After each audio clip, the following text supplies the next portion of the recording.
Everybody to another episode of Couple of Nerds. I'm your host, DnDWife, and with me is my husband and Dungeon Master, Eguile. How's it going, everyone? Hello, welcome. And we are also joined today by our special guest, EntLynk. Hello again. Hello, welcome as well. So as you all know by now, and if you're just joining us, EntLynk is our resident artist for our table. Not only does she play at the table, but she also does a lot of the character portraiture and a lot of all the other little fun artistic bits that we do for the table in general. It's a big part of our table. Yeah. So we love to have you on here just to give us the artist perspective. Just because I have some background in art, but it's more of a physical art where you're really into the digital world. Yeah, I really ran with that, but it's definitely integral to my play at the table as well. So I'm glad it's been taken off this way. Yeah, absolutely. So we love having you here. And with that, we're going to be introducing the piece that we're going to be talking about today, which I'm super excited for. It is the reveal of what Captain V looks like. Mm-hmm. Oh, yeah. The elusive Captain V. Yes, the mysterious. We can see what he looks like at least. Yep. So we have a sort of rendition of what he looks like. I'm really excited to kind of delve into how you made him, how you sort of built him, and, you know, kind of dive into some of the challenges that you had with him. So I'm really looking forward to that. And we also have a special guest today. Absolutely, because you are not alone. You are also, of course, in a relationship with the player for Captain V, who happens to be joining us today as well. What's up? So thank you so much for joining us. And we'd love to absolutely hear what you have to say about the portrait and how that makes you feel about your own character. Yep. So, let's dive right into it. Let's take a look at what this is. It's really beautiful to see this sort of turnaround portrait that we have from all the different angles of what V looks like. So he's a very sleek looking lizard folk. And so there's no color in it, or very little color in this for right now. It's just a black and white with just a hints of flavor here and there. In keeping with the other portraits, I've kind of got this like black and white motif, but the color is definitely very suggestive of who these characters are. So I want to do that little bit of visual storytelling. The little pops. Mm-hmm. And for V, he's of course got his rapier at his side. He's standing kind of looking over his shoulder, but the main event is the little blue concoction that he's pulling out of his lapel. Some mysterious little thing he has in a vial. more mysteries afoot when it comes to V. With that look on his face, it just looks like he's up to no good. Mm-hmm. Or like he's getting ready to confront something. Definitely. He's looking out over his shoulder, making sure that no one's coming, no one's seeing him, no one's following. No witnesses or anything, Seems very in keeping with him. Do we want that?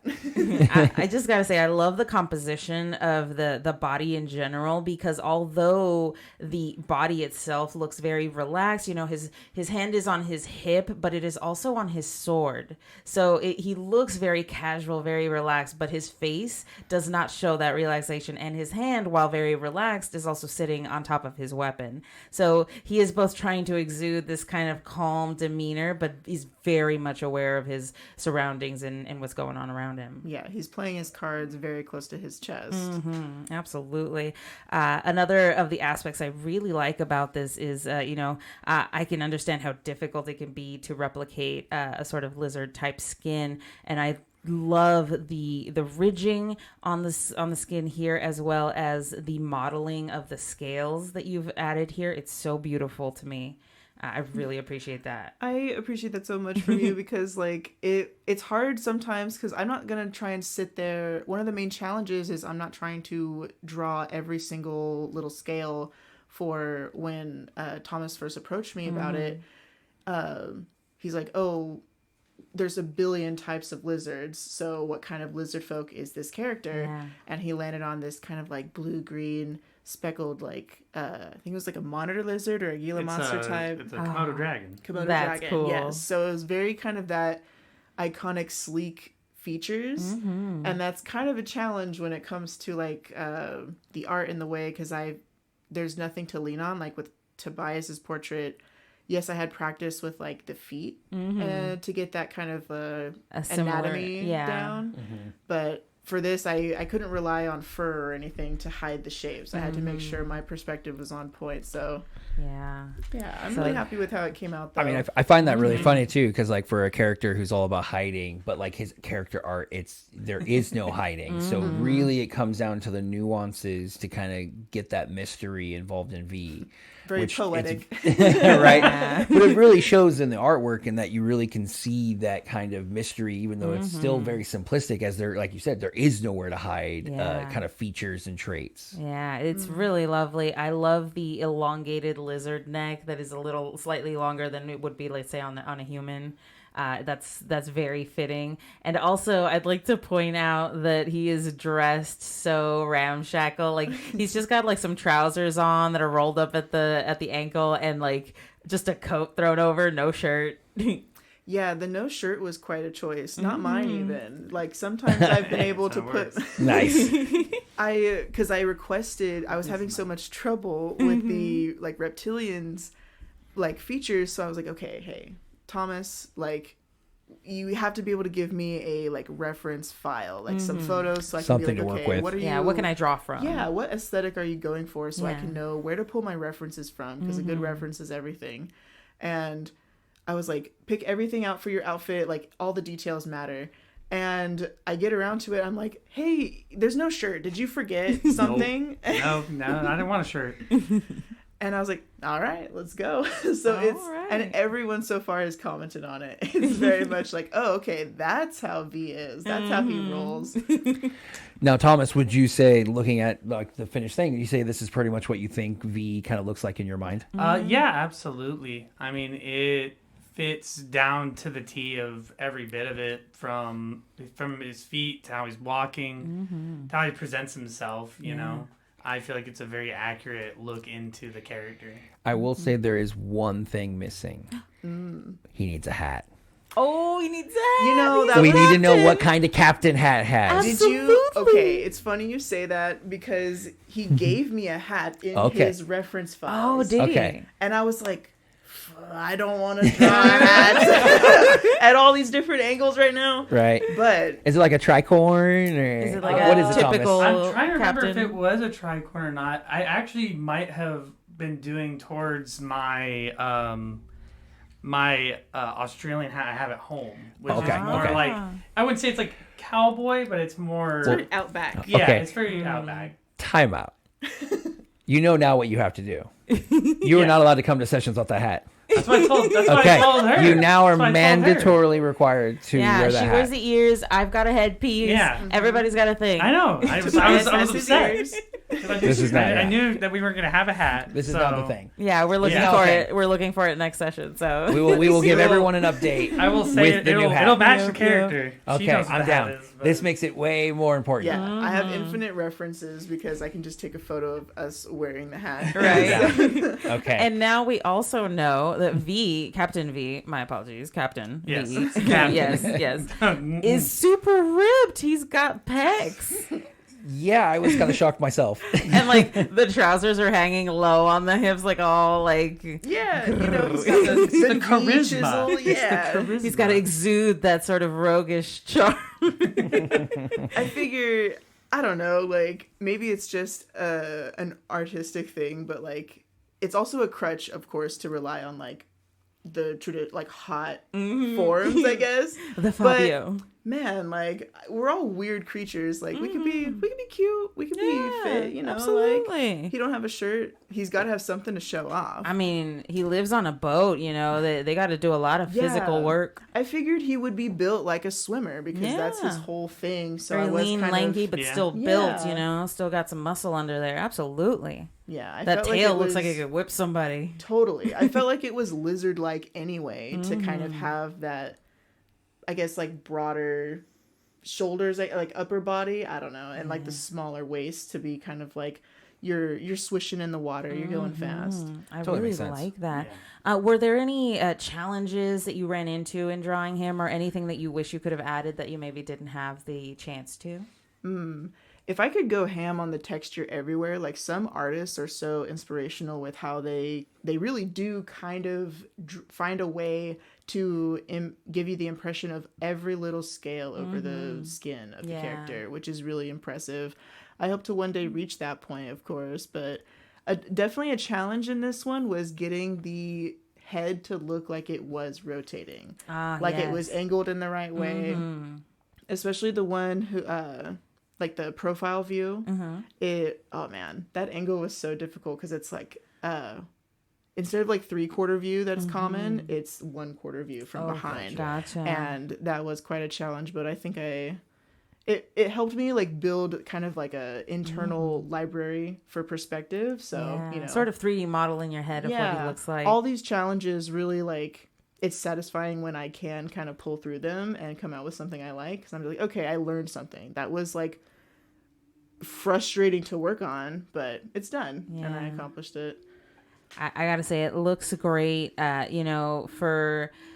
get the whole like individual scaling for say like dragon folk or more dragon type creatures, but because he's a lizard folk, I gotta imagine it's a lot smoother, the scales. They're not always bumpy and raised. Sometimes they're really smooth and they fit really seamlessly together. So I really like what you did with this, with the texture brushes and everything, kind of conveying that sort of smooth scaling.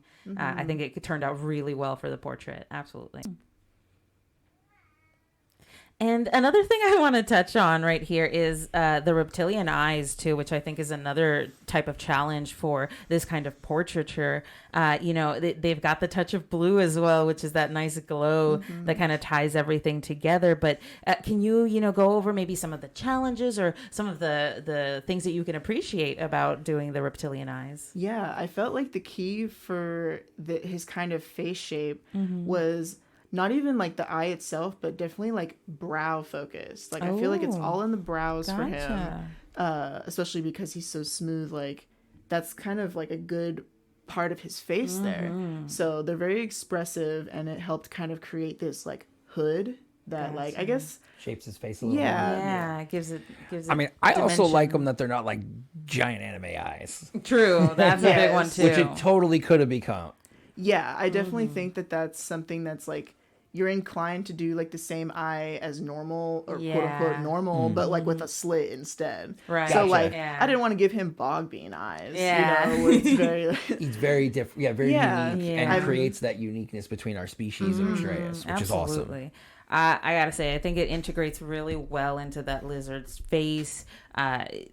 Stylistically, it just works really well, and I think you're right about the brow being able to shape the dimension and give it that sort of 3D effect that you want to give 2D sort of artwork. You want to make sure it looks kind of like it's moving around. Definitely, that was one of I don't know why, but it stuck with me watching the special the bonus of features for the Finding Nemo DVD because they talk about anthropomorphizing or like having animals be expressive, and a lot of the animators, they were talking about looking at dogs and how golden retrievers, for example, are very expressive with their eyebrows. So it's like, how do you get something like a fish, or in my case, a reptile, to emote? It's all in the eyebrows. It's all in the eyebrows. I kind of picked that up from there. That is a cool little tidbit. Pay attention, guys. You never know what you'll learn watching movies. Hey, learn from the greats, from the people who are already succeeding. Gotcha. And I want to delve deeper into kind of some of the brush techniques that we, used for this portrait. So first of all, I want to cover, we're talking specifically about the scaling, the modeling on the skin here. I want to talk, is that a texture pack you bought? Is that a brush? That is a couple of brushes. So for like, for the scales, it came in like a pack. It was really, really convenient. Nice. Shout out again to CSP Assets and the people who post there. It's basically an image file that someone makes, and then you're able to upload and make your own brushes. I've done that with like logos and such, which is super convenient. That's cool. But so there's a lot of many talented other artists out there who make these texture packs, and so I got a pack of scale textures and found the one that kind of like worked. You can mess with the opacity and how hard it comes off of, like based on your pen pressure, and layering the effects with like translucent pencils like I did, especially in the feet here and like the back of the neck. I think it really helped me like shortcut, I guess, a lot of the feeling of needing to do every individual scale. Yeah, because that's intimidating and daunting in and of itself. And then you gotta zoom in really close and do each individual line stroke. That's difficult. And no one's really going to get all of that hard work from afar like that. So unless you've really zoomed in on the image, you won't be able to tell much. So this achieves that similar sort of tone that you're trying to evoke with the scaling without doing so much painstaking work. And then it might not turn out the way you want it once you zoom back out. It might be like, oh, the scales aren't facing the way I wanted them to, and then you have to go and redo the whole thing. That's the convenience of like being able to go in and edit your brushes. For the longest time, I wasn't really taking advantage of like the sliders and stuff because I was so afraid of like losing the settings or messing it up, but you can always go back to default. So like changing it around like really helps you broaden and take more advantage of those assets that are available to you.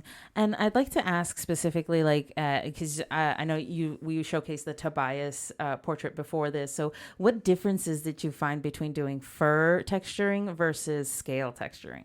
Definitely the forgivability and definitely like, I guess not a reliance, but like I utilized a lot more of those like funky textured brushes. So like layering the different textures versus for fur, I just kind of gave it a sheen, which for me, I can kind of do like one brush with it, which isn't to say anything other than like my own convenience. It's more straightforward and I have a lot more experience like with hair in general. Right. It's a little easier to replicate hair if we've done it for quite a bit. Versus scaling it's a very specialized type of artistic skill to have. It's not a transferable thing like hair is between like humans and like just a cat basically. Right. Yeah. And another thing I want to touch on here is something that I always love to point out for some of the portraits that you do is the cloth aspect of the portrait. It's really difficult to convey proper attire on someone with a good amount of emotion behind it. And so this is what I pointed out earlier is the casual sort of nature of the clothing is really, really wonderful here. And it really ties in the mood of the portrait. So, the folds, the shadowing, like, can you give us a little bit of insight as to how you achieve those sort of effects?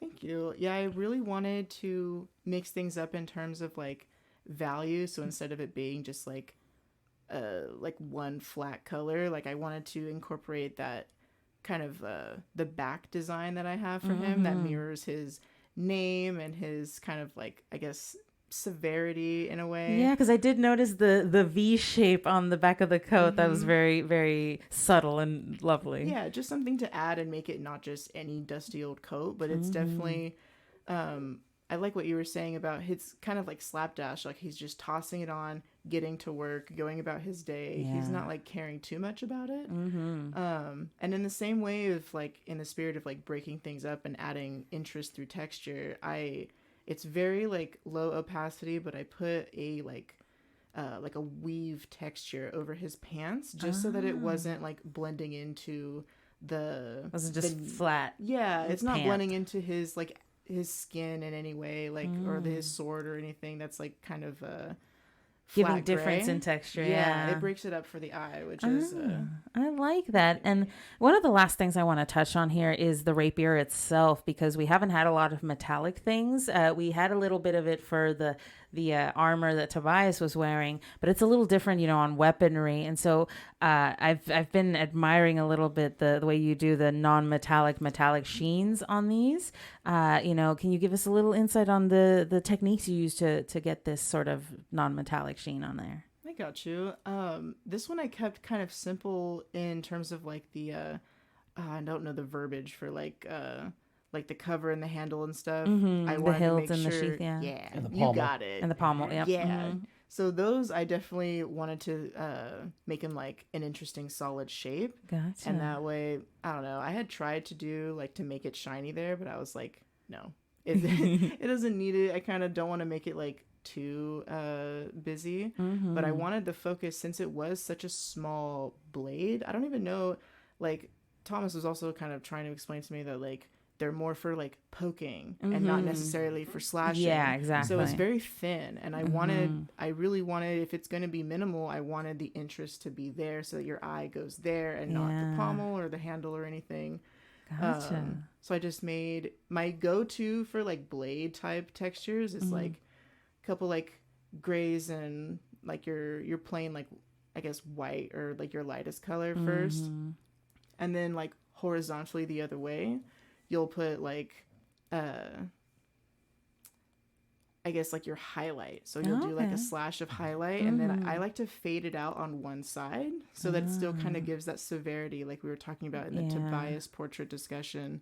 That's cool. Yeah. So That's really cool. kind of like, it's not as much of a contrast, so it sort of blends in and creates that sort of sheen that we see the shine on metal. It's that juxtapose because one side has like the blend, the gradient, and the other side doesn't. Yeah. So it kind of like gives you a hint of an edge. Yeah. Or like shining some sort of light from it. Yeah. And I also like the fact that like outside in the campaign, we know that there's actually a main weapon that V uses that we don't see given its hidden nature. So I really like to see kind of the intricacies into that dagger and what it actually looks like, because obviously it's hidden at this point. Yes, for this, it was definitely very early on. So I was like, okay, like all we really know about him is his rapier and stuff. Yeah, the weapon that was exposed. Yeah. See. Right. And as we near the conclusion of the episode, I'd like to sort of ponder a little bit on what you, Thomas, think about the character of the portrait. How did it feel also for you, EntLynk, to kind of follow up on that, to have someone right then and there that you could, compare notes with? So first, Thomas. Well, you'll have to tell them about how there is not a lot of art of V like in the first like few months of the campaign. Yeah. I was left on the back burner for a while. Excuse me. I asked for, because it was so like mentioned before, there's so many different kinds of lizards. Yes. And I needed a direction, and so I asked you to put together some references. So maybe tell me about maybe your search for his aesthetic. I mean, a big thing with searching for the aesthetic to get you images that you could help more than anything else was just figuring out if I was following a certain like genus of lizard, or like was I doing more just a general fantasy of it. And Komodo dragons are generally one of my favorite lizards. So going into the character and going to you, I told you like, hey, look, we're going to have a dude being kind of opposite to a Komodo dragon, but he's going to be inspired by one. Yeah. Inspired in quotes. Quotations. But I mean, the portrait and everything, it was a lot of fun. And whenever you had questions, you always just turned to me because I was in the room with you, and just we kind of workshopped any issues that were coming up, but it turned out amazing. So. Yeah. How did that feel, being able to bounce ideas like that? It was really nice to just kind of at any moment be like, hey, what do you think? Am I on the right track? Stuff like that. Whereas like I've never been afraid to like reach out to the other players for like a question or advice on it. Yeah. But to have it just like at the ready. But it's not like different. Waking up at 4 in the morning like, hey, I thought of this great idea. What do you think? And he's like blearily open. You're like, it's not that serious.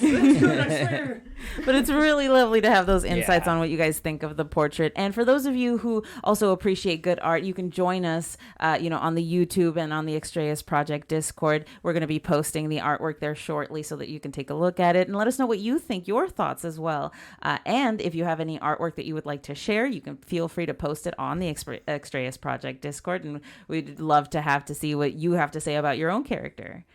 So thank you so much. If you really love Couple of Nerds, please join us, like I said. And also the YouTube has a bunch of videos that we're going to be posting for the Comic Cave, specifically for art. With all we're working on them. Progress. It's a whole new system, but it's going to be coming out soon. Absolutely.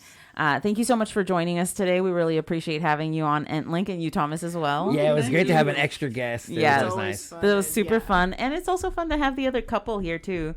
to kind of talk D&D with, or just nerdy things in general. Oh, I'm sure we'll have them on again to have more discussions, especially looking more into the deep dive of playing as a couple. Absolutely. And we look forward to having even more in-depth discussions about the artwork that we create here. Our next fun little reveal is going to be our last character, Drexla. Yeah, we'll finally have every one of the travelers. So she'll be the last one, but certainly not the least. She's one of the most fun ones of us. And I think it's the exciting part for me is like once you have all of those characters, you get the best part of having an artist. You get that group photo when you can see like all the players sized up together. You see exactly how they kind of match with one another, and that to me is really what gives you that image of that party. So you can really see them individually, but it's not until you see them all in the same kind of like image that you kind of put together exactly their what they look like and how they blend with each other. It's one thing to see them on their own, and that's all well and good, but to see them all together, you start thinking about the dynamics. Yeah, how they interact with each other. So that's going to be I can't amazing. wait. Absolutely. It's going to be good. Yeah. And we can't wait to share that with everyone as well. But thank you so much for joining us today. We really appreciate it. And have yourselves a good night. Thank you.